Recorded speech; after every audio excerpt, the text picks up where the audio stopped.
नमस्कार साथियों, जय हिंद, जय भारत, जय जवान, जय किसान। उम्मीद करता हूँ आप स्वस्थ होंगे, मस्त होंगे, अपने खेती के कामों में लगे होंगे। मित्रों, जैसा कि ये जून महीना चल रहा है और इस महीने के बाद जो भी लोग बागवानी लगाना चाहते हैं, चाहे वो अमरूद का हो, आम का हो या और भी बाग बगीचे लगाने का विचार कर रहे हैं, वो लगाना शुरू करेंगे। इसी क्रम में चूँकि हर जून में मैं कुछ पौधे अपने हाथ से लगाता हूँ। पिछले साल भी मैं जो है पंतनगर विश्वविद्यालय से कुछ पौधे लाया था, उसे मैंने रोपित कर रखा है और आपको दिखाया भी था। इस साल भी 2 दिन तक मैं हापुड़ और मेरठ था, तो वहाँ आते समय नर्सरी थी, तो वहाँ से कुछ पौधे ले आया हूँ जिससे आपका परिचय कराऊँगा। और देखिए, मनुष्य हम हैं और मनुष्य अपने जीते जी पेड़ पौधों का काफ़ी दोहन करता है। पिछले साल ऑक्सीजन की कितनी भारी कमी हुई थी, आप भी देखे हैं। चूँकि ये ऑक्सीजन से इससे बहुत ज़्यादा वो नहीं था, लेकिन फिर भी हमारा ये दायित्व बनता है कि हम अपने जीते जी जितने अधिक से अधिक पौधे हों लगाएं ही। नहीं तो देखिए, हम जीते जी जितना दोहन पेड़ पौधे का करते हैं वो तो सही है। यदि आप हिंदू हैं, हिंदू रीति रिवाज से आप यदि दाह संस्कार कराते हैं या सिख रीति रिवाज से आप करते हैं, तो हमें क्या है कि हमें जलाया जाता है। तो हम जीते जी जितना पेड़ों का दोहन करते हैं वो तो करते ही हैं। मरने के बाद भी जब हम मरते हैं, उसके बाद भी जब जलाया जाता है, तो हम कम से कम एक इंसान एक पेड़ को लेके जाता है। 6 से 10 कुंतल लकड़ी हम लगाते हैं जलाने के लिए। तो आइए इस कर्ज को हम पहले ही निकाल दें, उतार दें। हम अपने जीते जी कुछ पौधों को रोपित करें। इसी क्रम में देखिए, कुछ पौधे मैं ले आया हूँ। इससे 2-3 फ़ायदे होंगे। एक तो ये पौधे मैं इसलिए ले आया हूँ कि इसे लगाऊंगा तो ये फलदार पौधे हैं, फलेंगे तो हमारे बच्चे और हमको बिना जहर के, बिना केमिकल के, बिना स्प्रे के, बिना इंजेक्शन वाला फल हमें मिलेगा, जिसे हम खाएंगे तो उनका स्वाद भी बहुत अच्छा होगा, पोषक तत्व भी मिलेंगे और ज़बरदस्त हमें लाभ भी होगा। तो आइए मैं कुछ परिचय कराऊँ आपको।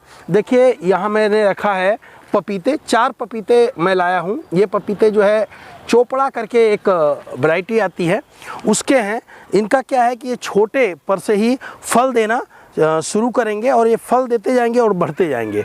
तो ये मैं 4 पीस लाया हूँ। शायद इसमें से कुछ मर जाएंगे, कुछ बच जाएंगे।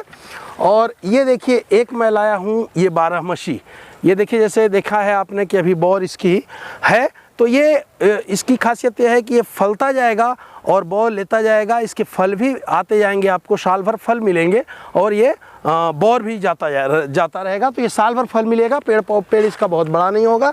एक लाया मैं हूँ चीकू। चूँकि मेरी मिसेज जो है उनको चीकू बहुत पसंद है और उनकी स्पेशली फरमाइश थी कि भाई जा रहे हैं तो चीकू जरूर ले आइएगा पेड़ों में।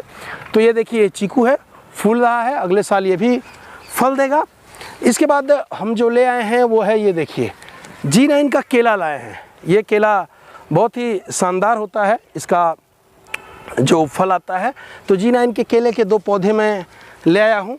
इसके बाद मैं कुछ वैरायटी आम के ले आया हूँ। देखिए, ये है चौसा। ये चौसा है और चौसा चूँकि जानते हैं खाने में बहुत ही मज़ेदार होता है, बड़ा फल होता है और सबसे अंतिम जब ये लंगड़ा और दशहरी कटते हैं तब आता है। इसके बाद मैं एक पौधा और भी लाया हूँ जो बहुत ही प्यारा है, जिसे आप जानते होंगे। ये है आम्रपाली। आम्रपाली भी बहुत मीठी होती है। ये चौसा के बाद आती है। जैसे आमों में देखें तो पहले दशहरी और लंगड़ा आएगा, उसको जब खा लेंगे तब चौसा पकेगा, चौसा जब खा लेंगे तब पकेगी ये आम्रपाली। यानी आप इस तरीके से आम को लगाते हैं तो लगभग 4-5 महीने लगातार आप आम खाते रहेंगे। तो ये इसलिए लाया हूँ कि मेरे भी 2 बच्चे हैं और बच्चों को आम बहुत ही प्रिय है, तो ये मैं लगाऊंगा। और एक पौधा देखिए मैं ले आया हूँ लीची का। बहुत ही शानदार पौधा है ये, मैं दिखाऊँ आपको। इसकी खासियत ये देखिए कि इसमें 2 फल भी, फ्रूट भी लगे हुए हैं और इस फ्रूट की साइज़ देखिए। ये फ्रूट जो है मैं देख के लाया हूँ कि फ्रूट की साइज़ जब अपने पे ये तैयार होगा, अगले साल फलेगा, तो ये फ्रूट की साइज़ होगी। देखिए, ये साइज़ होगी, बड़ा फ्रूट होगा, बढ़िया होगा। 3 फल थे तो एक मैंने इसमें टेस्ट भी किया, तो बहुत ही मीठा है। ये 2 मैं ले आया हूँ, ये पका हुआ है और आज मैं इसे लगाऊंगा। चूँकि मेरी बिटिया जो है वो छोटी है और उसे बहुत ही प्रिय है लीची खाना, तो ये लीची मैं ले आया हूँ। जितने भी पौधे लाया हूँ उसमें केवल केला को छोड़ दें तो पपीते से लेकर के ये सारा कुछ अगली साल हमें फल देने के लिए तैयार होगा। पपीता में हो सकता है थोड़ा सा लेट हो जाए, लेकिन जहाँ तक उम्मीद करता हूँ इसका सही पोषक तत्वों से सही न्यूट्रिशन मैनेजमेंट करूँगा तो अगले साल मुझे फल देने के लिए तैयार हो जाएगा। इसे लगाने के लिए मैं किसी भी केमिकल, किसी भी तरह का रासायनिक फर्टिलाइज़र का प्रयोग नहीं करूँगा।